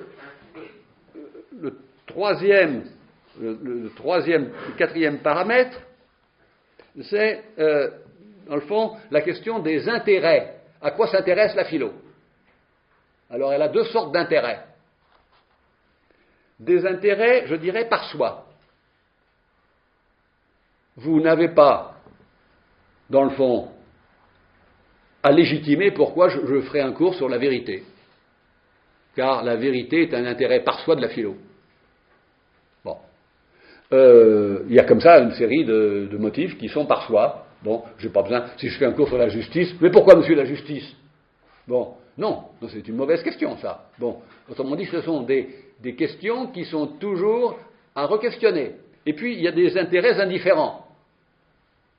Si je m'occupe des nuages, par exemple, il y a un sujet qui m'intéresserait beaucoup, si j'avais la compétence, mais je ne l'ai pas du tout. Pas du tout, du tout. C'est les animaux et les appareils. J'aimerais beaucoup être compétent pour pouvoir traiter de la connexion les animaux et les appareils. Je trouve qu'il y a quelque chose d'intéressant là-dedans. Bon, mais il faudrait s'y connaître dans ce que c'est que des animaux et s'y connaître dans ce que c'est que des appareils, ce qui n'est mon cas ni l'un ni l'autre. Donc, je me garderai bien de cet intérêt-là. Mais c'est un intérêt qui est non motivé, c'est-à-dire qu'il faut que je légitime qu'en m'occupant des animaux et des appareils, je contribue à l'élucidation de quelque chose de la philo. Sinon, ma foi, ça peut être une question comme une autre. Hein. Bon. Cinquièmement, je ne sais pas très bien, quatrième, 1, 2, 3, 4, cinquièmement, si, il y a une représentation sociale de la philo, bon, à laquelle, sociale ou populaire, à laquelle je tiens beaucoup. Je ne suis pas du tout à la mépriser. Bon, parce qu'elle met en garde contre deux folies dont je vous parlais déjà la semaine dernière, à savoir, elle met en garde contre le délire du système. Ce qui fait qu'un philosophe est ridicule, c'est quand il fait des systèmes partout, à tire-larigot, et quand il pose des questions à tire-larigot. Bon, autrement dit, faites de la philo entre deux bornes. Une bonne question et pas de système. Le moins de système possible, et peut-être le moins de questions possible. Peut-être. Bon. La représentation sociale, elle est très forte, vous savez. Bon.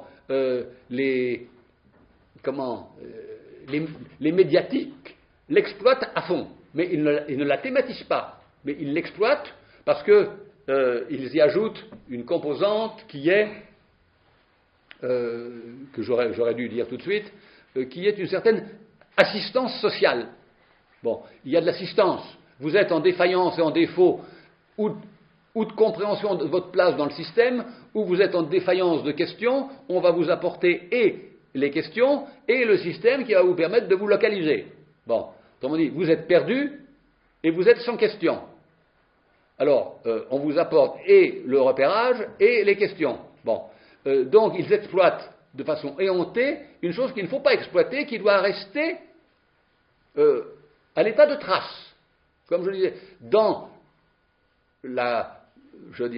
dans le philosophie populaire, il y a la trace de l'activité merveilleuse dont je vous parlais tout à l'heure, dont je reparlerai parce qu'elle est très importante. Bon. Et puis, je vais donner encore deux indications. Le sixième paramètre et le septième, qui est que on n'est jamais le premier philosophe. Il y a toujours un philosophe qui vous a précédé. Et donc, il y a toujours un passé d'exercice. Et il faut le reprendre si on veut être sérieux. Rien n'est plus naïf que de faire une philo où on élimine, on dégage, on écarte celui qui a amorcé, ouvert, comme dit Aristote, qui est quand même drôle de lascar. J'ai repéré qu'il préférait renoncer à se voir attribuer l'originalité d'une découverte au profit de donner à cette découverte une ancienneté qui a commencé chez des prédécesseurs, parce que l'ancienneté fonde mieux que l'originalité. Donc, il dit, je ne suis que le continuateur améliorant de ceux qui ont déjà commencé à traiter d'eux. Alors qu'il aurait pu dire, je suis celui qui inaugure certaines choses. Bon, mais il trouvait que ça, c'était un peu, un peu faible. Et puis, oui, quand on commence, surtout pour un grec, quand on n'a pas de garantie par derrière, qu'est-ce qu'on est? Pas grand-chose. Hein. On appartient à un génos. On ne peut pas se recommander de soi-même. Hein. Comme disent très souvent les profs d'université, mais de qui vous recommandez-vous? Hein. Oui. Bon, quand on a connu ça, bon, et c'est très mauvais de se recommander de soi-même. Oh là là. Bon. Et puis il y a un dernier point, et puis je vais m'arrêter là aujourd'hui, hein, parce que ça va. À savoir, il n'y a pas de philosophie s'il n'y a pas l'expérience d'un seuil et d'un saut du seuil. Bon. Le seuil, c'est évidemment une affaire difficile. Il y a seuil, par exemple, dans les deux composantes de l'activité hybride dont je parle. Il y a un seuil qui sépare la pratique, je dirais, un peu autiste de la philo, qui cherche son autos, son elle-même. Hein. Se chercher soi-même comme si elle était en déficit d'identité, car la philo est en déficit d'identité, donc elle se cherche elle-même. Et puis l'autre branche d'activité qui est d'accueillir le polymorphe. Bon, entre les deux, il y a un seuil. Bon, ce seuil, c'est pas un troisième terme, c'est le mode selon lequel les deux composantes se touchent et se frottent. Bon, et le problème est de savoir si on est capable si on a la puissance du saut, qui est la même chose que le sortir de l'ornière. Bon, c'est-à-dire que si on n'a pas d'énergie, on ne peut pas faire de philo. Mais c'est une énergie spéciale, c'est l'énergie de rompre avec les schèmes qui vous ont donné jusque-là de la satisfaction, parce qu'ils avaient l'air, je dirais, alimentant leur propre satisfaction. Bon. Vous savez, il y a une satisfaction à la dernière pièce du puzzle. Hein? Puzzle, début, oh là, c'est pas gai. Oh là, comment disposer tout ça? Il faut une énergie du diable au début du puzzle. Mais la dernière pièce, quand on sait que c'est elle qui doit entrer, bon, là, il y a un moment de jubilation. Bon, eh bien, ça, je crois que c'est tout à fait redoutable en philo, ça, cette excitation du dernier point, là.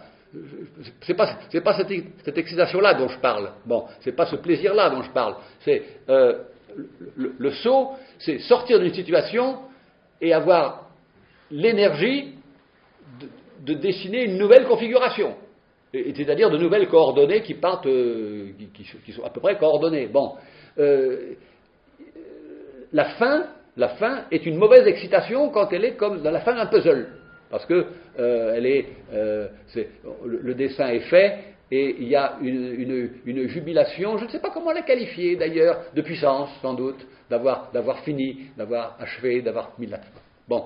Vous avez remarqué qu'il y a beaucoup de pubs qui ont on a besoin d'un intérim et l'intérim il n'est pas là, donc les activités sont arrêtées dans une entreprise et arrive un type qui a la pièce qui convient, paf, et puis ça repart et on entend un clac qui fait que la chose s'ajuste et il y a un goût de l'ajustage qui est inquiétant, qui est redoutable. Bon, ça ne peut pas vraiment bien s'ajuster. Hein.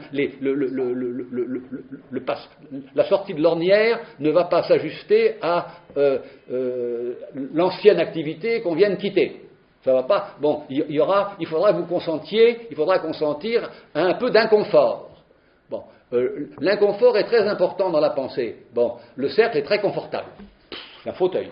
Bon, on sait que ce qui est passé repassera. Bon, donc il n'y a pas de souci. Bon, la table est assez confortable. Bon, on sait qu'il y a 4 côtés. Bon, mais il y a des choses qui sont très inconfortables. Très inconfortables. je ne vais pas entamer ça tout de suite, mais je repartirai peut-être de ça la semaine prochaine. Bon, ou d'ailleurs. Bon, alors voilà pour cette semaine qui engage quand même un peu davantage dans le fait que nous avons déjà changé d'entendement doublement, à la fois parce que j'essaye, j'ai pas fini, hein, parce que on ne fait pas dépérir à toute vitesse la fascination du commencement. Ça voudrait dire faire dépérir la fascination de Heidegger, vous vous rendez compte?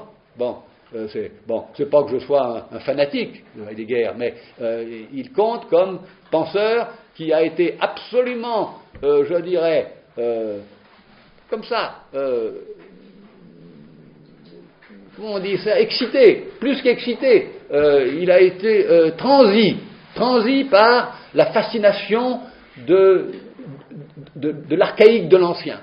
Bon, du plus ancien que l'ancien. Bon, et on ne peut pas se déprendre comme ça facilement. Hein. Bon, alors, apparemment, ce sont des affaires de culture aussi, ça. Quand on appartient à une ère culturelle, on est moins affecté par tel genre de procédure que par tel autre.